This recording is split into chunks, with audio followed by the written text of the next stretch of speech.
sudah ada deklarasi, ada poin-poin yang juga cukup jelas gitu. Tapi kalau bicara soal GMKR ini sebenarnya tujuannya apa dan apakah gerakan pada hari ini, deklarasi hari ini hasil dari pertemuan dengan Presiden Prabowo kemarin? Saya menyampaikan ke Presiden, Pak Presiden, saya mengetahui sekarang bahwa yang merusak negeri ini adalah oligarki yang menusuk hampir semua aspek kehidupan dan merusak. Dan Presiden menyatakan saya dukung gerakan ini untuk mengembalikan kedaulatan rakyat dari oligarki. Jadi sepertinya ada sambutan yang sama dan jadi kami berharap bahwa Presiden yang memiliki kekuasaan kita dukung dari luar agar memang negeri ini diselamatkan dari oligarki. Kan saya kemukakan tadi, oligarki ini betul-betul merusak semua sendi kehidupan. Kita tidak pernah mengharapkan bupati, wali kota, gubernur, mungkin presiden terpilih dari orang yang tidak dibawa kendali oligarki. Sehingga jangan heran kalau penggusuran terjadi di mana-mana dan pejabat hanya diam. Contoh aja di Banten umpamanya PIK 2 itu gubernur tidak pernah bisa bicara, bupati tidak pernah bisa bicara, DPR tidak pernah bisa bicara karena memang mereka adalah kaki tangan oligarki.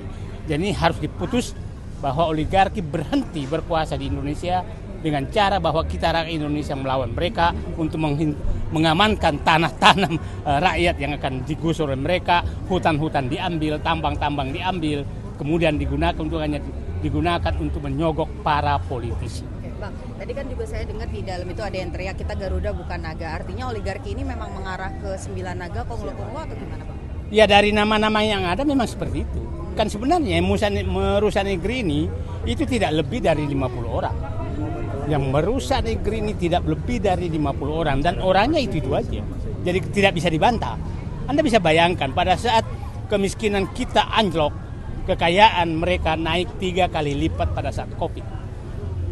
Artinya perampokan masih berlanjut terus oleh mereka dan tidak ada jalan lain. Ini negara ini harus diselamatkan dari mereka. Mereka sudah menjajah rakyat ini. Jadi mohon maaf, saya emosi karena saya tahu persis datanya dan saya tahu persis pelakunya dan saya tahu caranya melakukan. Cara melakukan yang saya sudah jelaskan tadi, ini memang bahwa pejabat kita itu gampang disogok dan hanya pejabat yang bisa disogok yang bisa terpilih untuk menjadi pemimpin dan itu kita harus hentikan. Nah rakyat kita juga salah, rakyat kita gampang sekali disogok, kasih 50.000 udah pindah. Okay. Bang, artinya konglo-konglo ini atau oligarki ini perlu dihilangkan atau diganti dengan pemain yang lain, Bang? Tidak juga sih, begini, berhentilah jadi oligarki, jadilah pengusaha. Apa bedanya oligarki dengan pengusaha? Pengusaha adalah mencari keuntungan dari suatu negara dengan menghormati hukum yang ada dan tidak mempengaruhi pengambilan keputusan publik. Kalau oligarki adalah pengusaha yang menyogok, saya ulangi, pengusaha yang menyogok kekuasaan dan aparat hukum dan menggunakan dari hasil rampokan mereka. Setelah dia menyogok, maka dia mengajak pejabat itu untuk memenuhi keinginannya untuk menambah perampokan dan itu berlanjut terus akhirnya rampokannya semakin banyak dan semakin kuat dompetnya untuk menyogok siapa. Oke, dan GMKR melihat bahwa itu dilindungi oleh Kapolri sekarang Listio Sigit Prabowo. Saya melihat bukan saja ini, memang ini sudah menggurita dari dulu, tapi puncaknya saya katakan oligarki ini menjadi puncaknya di 10 tahun terakhir di rezim Joko Widodo. Itu puncaknya, maka ya kita tidak salah menuntut pertanggungjawaban siapapun penanggung jawab yang pernah memberikan menyerahkan kedaulatan ini kepada oligarki. Saya mau konfirmasi sedikit terakhir dari saya, Bang. Tadi kan disampaikan bahwa GMKR siap menjadi korek api.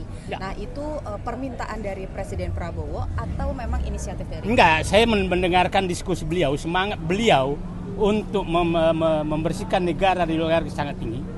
Dan saya menafsirkan bahwa sebenarnya obor untuk membakar sarang tawon itu dia sudah pegang, tongkat untuk menusuk sarang tawon juga sudah dipegang, tapi sayangnya beliau belum punya korek api menyalakan obor, sehingga kami bersedia menjadi korek api untuk menyalakan obor tersebut agar madu-madu yang ada di sarang tawon itu yang pernah dirampok itu diambil dan diserahkan pada negara. Oke, itu perumpamaan yang sangat ini kalau Pak Prabowo kalau tidak menyiapkan koreknya, obornya tidak menyala, maka tahun itu akan menyerang beliau. Dan pada saat saya ketemu, saya menyatakan, Bapak Presiden, waktu Bapak pendek sekali. Dan Bapak ada pada titik to kill or to be killed. Itu saya sampaikan. Bapak, kalau Bapak terlambat, maka Bapak yang terpilih. Dan respon beliau waktu itu? Oke. Oke, terima kasih. Laut Tribun X sekarang menghadirkan lokal menjadi Indonesia.